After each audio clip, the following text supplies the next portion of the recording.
आप सभी श्रोतागणों को एक बार फिर से मेरा प्रणाम। आइए आज सुनते हैं मालती जोशी जी द्वारा लिखी एक बहुत ही खूबसूरत कहानी जिसका शीर्षक है एक शहादत एक फलसफा। तो आइए शुरू करते हैं कहानी एक शहादत एक फलसफा। दो बज चुके हैं। रात की निस्तब्धता में रजनी के हल्के से शब्द भी भारी लग उठे। क्या मुझे घड़ी देखना नहीं आता जो बार बार बतलाया जा रहा है?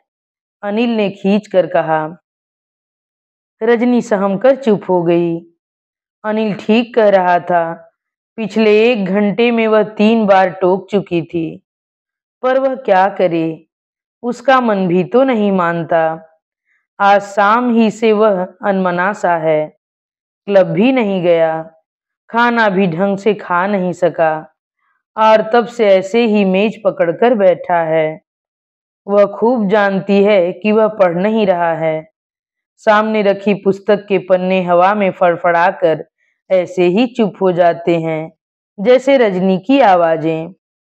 टेबल लैंप की धीमी रोशनी में अनिल की आकृति किसी मूर्ति की तरह लग रही थी। बिस्तर पर आ लेटता तो रजनी जिद करके उसका सिर दबा देती, तलवों में घी मसल देती, पर वहां कुर्सी पर बैठा हुआ वह कितनी दूर, कितना पराया सा लग रहा था। खींच भले ही गया हो अनिल, पर रजनी की मनुहारों को उसके शरीर ने अनुभव किया और वह अलसाया सा आकर बिस्तर पर लेट गया और फिर देर गए रात तक छत की कड़ियां गिनता रहा।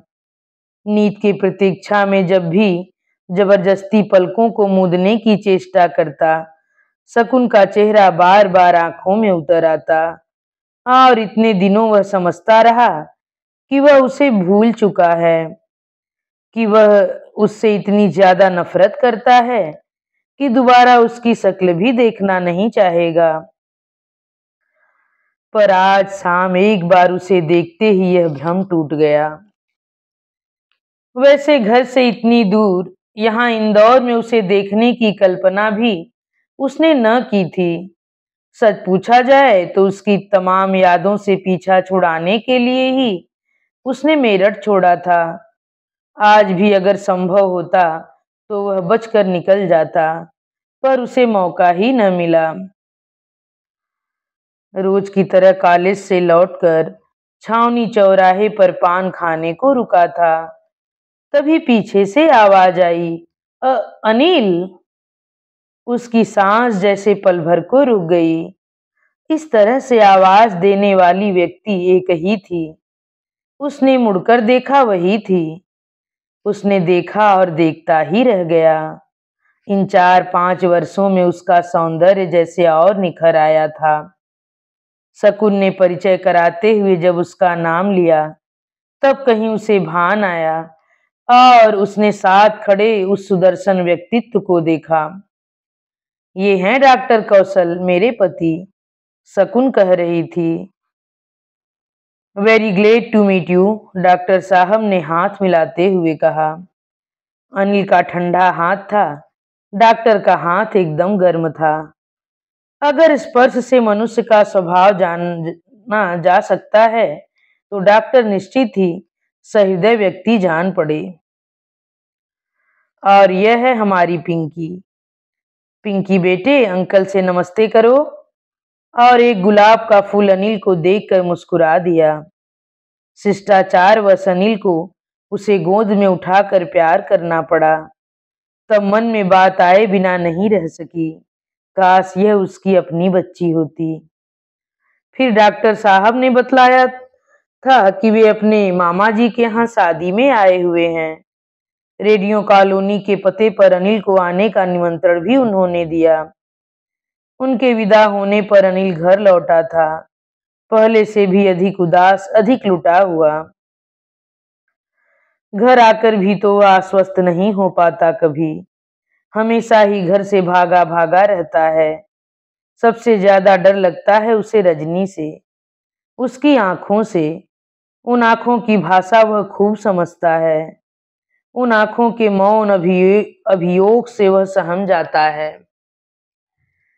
दरअसल वह रजनी को पत्नी के रूप में नहीं, माँ की बहू के रूप में ब्याह लाया था और इसी तरह निभा भी रहा था, सब कुछ जैसे मात्र कर्तव्य हो।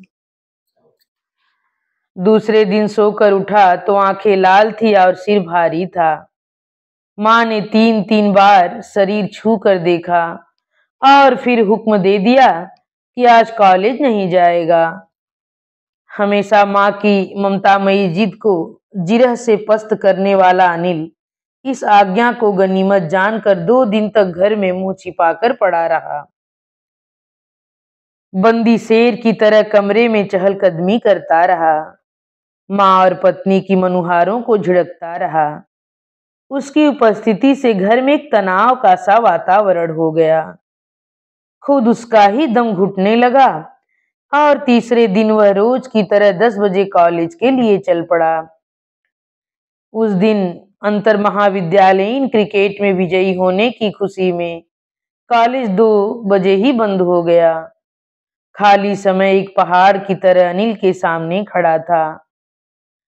घर वह जाना नहीं चाहता था। क्लब का समय दूर था। मन मार कर वह महात्मा गांधी रोड पर विंडो शॉपिंग के लिए चला आया। शाम को रंगीनी और हलचल से भरा बाजार दिन के समय एकदम सुस्त लग रहा था।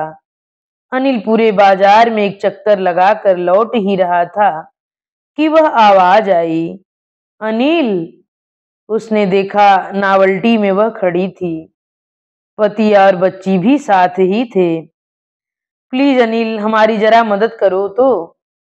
कोई अच्छा सा प्रेजेंट बताओ, मेरी तो कुछ समझ में नहीं आ रहा है। इनकी समझ में नहीं आ रहा है और दूसरों की समझ पर भरोसा नहीं है। 1 घंटा पूरा हो गया।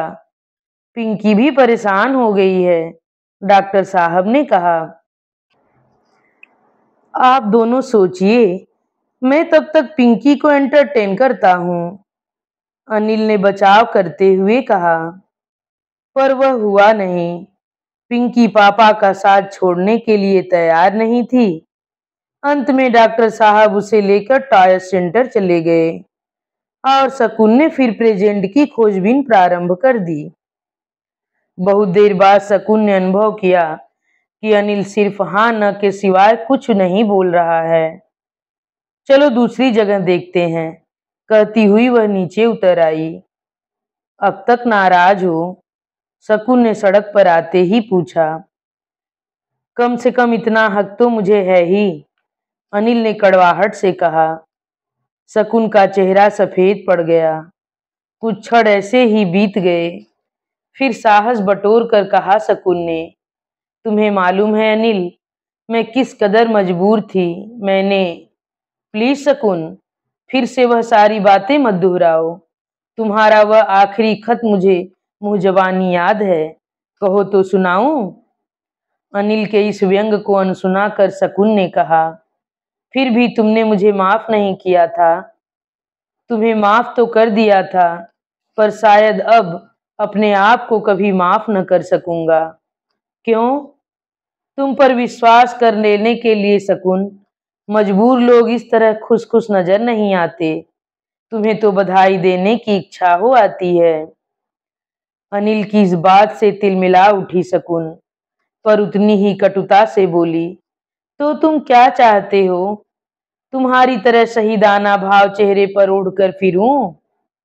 फिर सहज होते हुए बोली, पीछे देखकर आगे की ओर चलना बहुत कठिन है अनिल, और जिस बात को याद रखने में कष्ट हो उसे भूलना ही अच्छा है।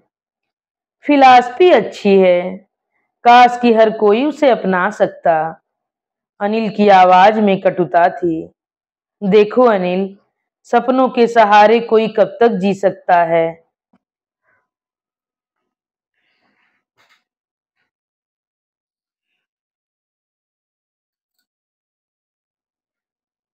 वे जो जिंदगी की वास्तविकताओं से टकराते ही टुकड़े टुकड़े हो जाते हैं, फिर क्या उन टुकड़ों को ही जिंदगी भर कलेजे से लगाए रखना चाहिए? मम्मी, भीड़ को चीरती पिंकी की आवाज आई। डॉक्टर साहब के कंधे पर बैठी वह अपनी नई गुड़िया के साथ खुश-खुश चली आ रही थी। इन्हें देखो अनिल, इन सब बातों में इनका क्या दोष है? फिर इनके जीवन में विष घोलने का मुझे क्या अधिकार है? और फिर डॉक्टर साहब पास आ गए थे और शकुन का वाक्य अधूरा ही छूट गया था।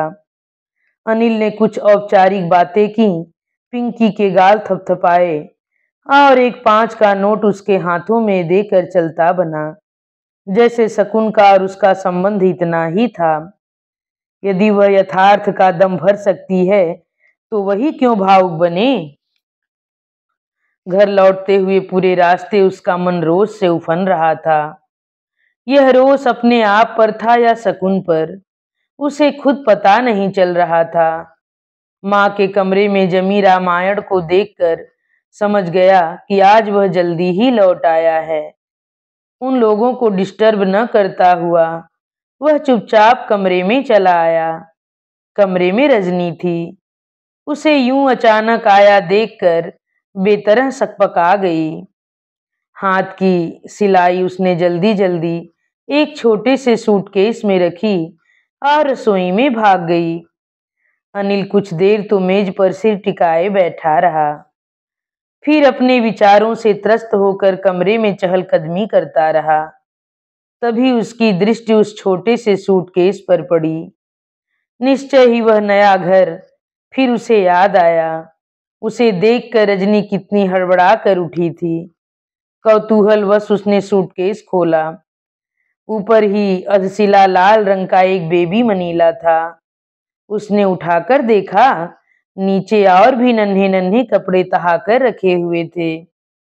अनिल को मालूम था कि रजनी मां बनने जा रही है, पर इसे लेकर अभी कोई बात मन में नहीं जागी थी।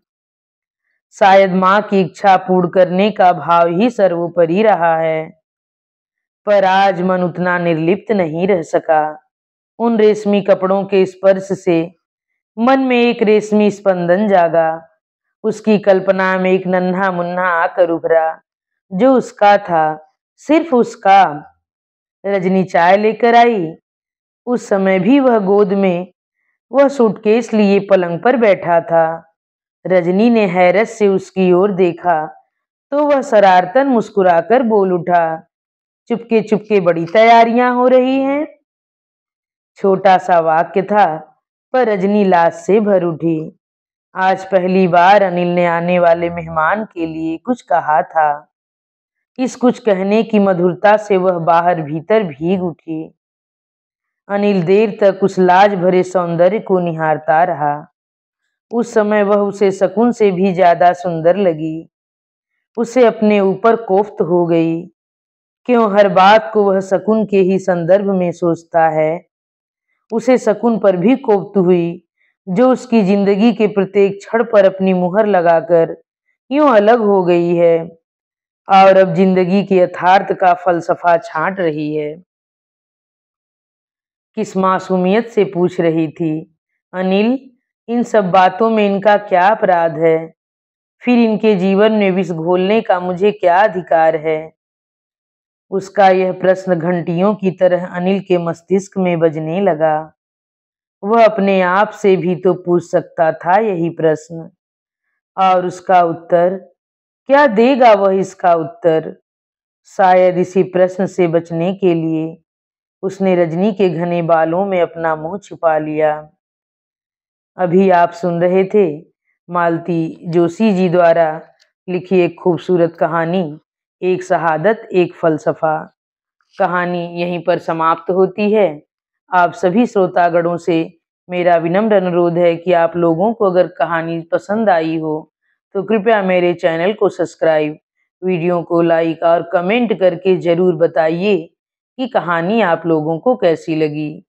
धन्यवाद।